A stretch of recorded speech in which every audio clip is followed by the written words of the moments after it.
se croise, on se recroise. Et hop là. Bah les moutons, partez pas.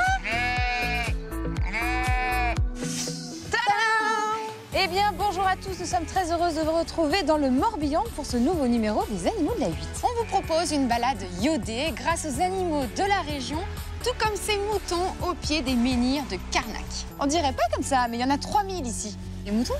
Non, des menhirs. Ah. Allez, sommaire. Regarde, ils sont là. Et les bébés. Cette semaine, Sandrine et Elodie partent en Bretagne, direction le Morbihan. Près de Lorient, Sandrine fera du paddle aux côtés d'Amandine avec son chat Raja, qui lui n'a vraiment pas peur de l'eau.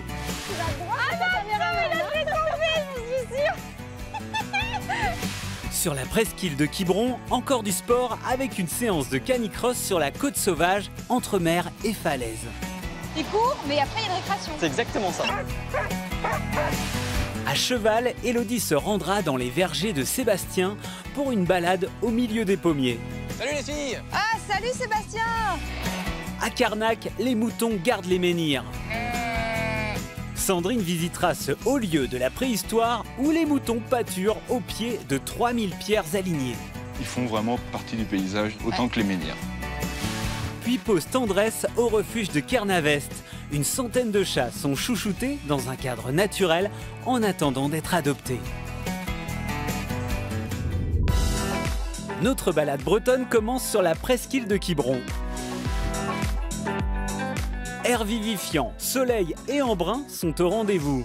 Ça tombe bien, Sandrine et Elodie rejoignent des chiens pour une séance de canicross. Là, doucement! Le rythme est soutenu et certains ont plus de mal à suivre que d'autres. Est-ce que vous avez vu l'ingénieur du son Lolo? Alors, faut y aller, hein? C'est un entraînement, ça va te faire du bien. Salut, hein? Ah! À bientôt! Lol! Doucement, j'arrive pas à courir! Allez, Aiko! Allez, ma belle! Attends, il y a de l'eau!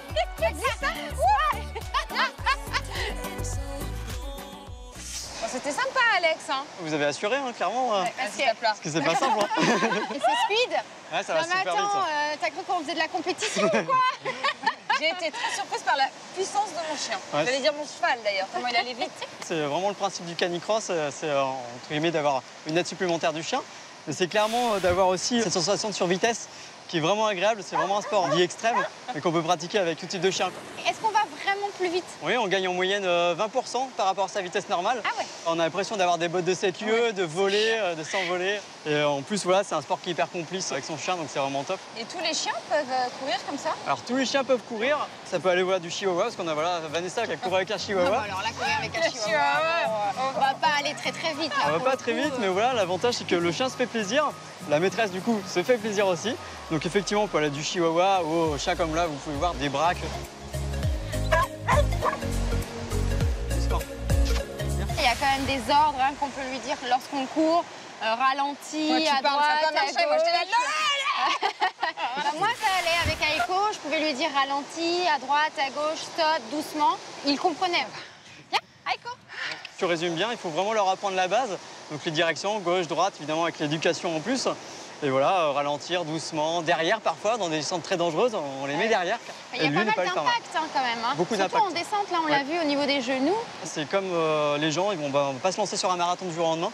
Voilà, je conseille toujours d'aller voir son vétérinaire pour le chien, voir s'il est en bonne santé pour commencer. Et évidemment, pour le maître aussi, d'aller chez le médecin du sport pour faire un bilan global, pour pouvoir se lancer. Et à partir de quel âge le chien peut commencer? Quand ils sont chauds, évidemment, on les embête pas avec ça. Le but, c'est qu'ils apprennent les ordres de base et qu'ils grandissent, qu'ils fassent leur vie de chiot. Et petit à petit, voilà, on va commencer, selon leur croissance, à commencer doucement la traction. À 2 ans? Les compétitions peuvent commencer dès 12 mois. Et généralement, les entraînements un petit peu avant, pour les habituer à avoir le harnais, etc. Ils n'ont pas des tendinites, eux? Ah si, ils ont des tendinites, ils ont toutes les mêmes Pourquoi pathologies. ils auraient des tendinites? Parce que ça peut arriver. Des tendinites. Moi, parfois, ça m'arrive d'en avoir. Et je me demande, est-ce que eux aussi? Si, clairement, tu as raison. Effectivement, il y a des chiens qui peuvent avoir des tendinites. C'est pour ça qu'il faut vraiment toujours être dans l'observation de son chien et un peu de son écoute, même s'il ne parle pas. Voilà, il faut vraiment toujours regarder s'il n'y a pas de boiterie, pas partir le gimon voilà, à froid. Viens, Viens là, Mimi. Oui. Viens là. Oui, Ça madame. suffit. Oui, t'es super. On sent qu'ils aiment ça, les chiens. Ah, regarde, il est tombé. Et ben alors, on rentre dans le cadreur et tout comme ça. Qu'est-ce que ça veut dire, ça? Comment on fait si on a envie de se mettre à faire du canicross avec son chien, mais qu'on voit finalement, il n'a pas tellement envie? Alors, Est-ce qu'on peut le... Non. Faut l'habituer. Est-ce qu'on doit le motiver? Est-ce qu'on peut le motiver? on peut le motiver. Alors, effectivement, il y a des chiens qui ont un peu ça dans le sang. C'est-à-dire que, voilà, Plus un que peu comme d'autres. Moon, qui veut directement se mettre à tracer. Ouais. En revanche, il y a des chiens qui ont un petit peu moins envie. Et en fait, avec l'émulation d'un club, avec l'effet de groupe, ils ont copié, ils ont fait vraiment du mimétisme. Et après, évidemment, profiter de l'émulation du groupe. Et voilà, profiter aussi des bons moments qu'on peut passer ensemble. On partage la même passion, donc clairement. C'est ça que c'est sympa, là, c'est convivial. Ils s'entendent tous bien, les chiens, ils sont contents. Après, c'est la récré, par contre. C'est ça. Ils courent, mais après, il y a une récréation. C'est exactement ça.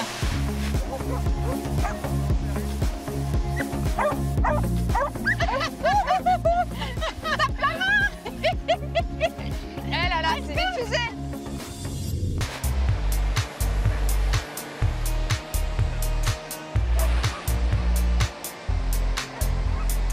Et bien voilà, notre émission s'achève sur la presqu'île de Quiberon.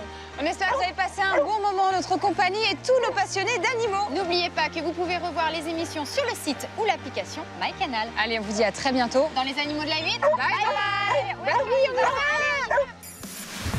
T'as pas besoin de ça aujourd'hui. Non, t'as pas besoin de le mettre sur la tête. Bah oui. l'entier, c'est trop la classe, non? Davy Croquette. Mais comme il est mignon. Il n'y a que sa maman qui compte. Pomme de Renette et pomme d'api. Tapi, tapi, cri. C'est sympa, toi. Merci, Adrien. Et il n'y a pas de poire ici. Il y a Non, des pommes. que des pommes. Donc on peut pas faire Ouais. des pommes, des poires et des Scooby-Doo-Bidou alors. Viens faire une photo avec moi, petit balou.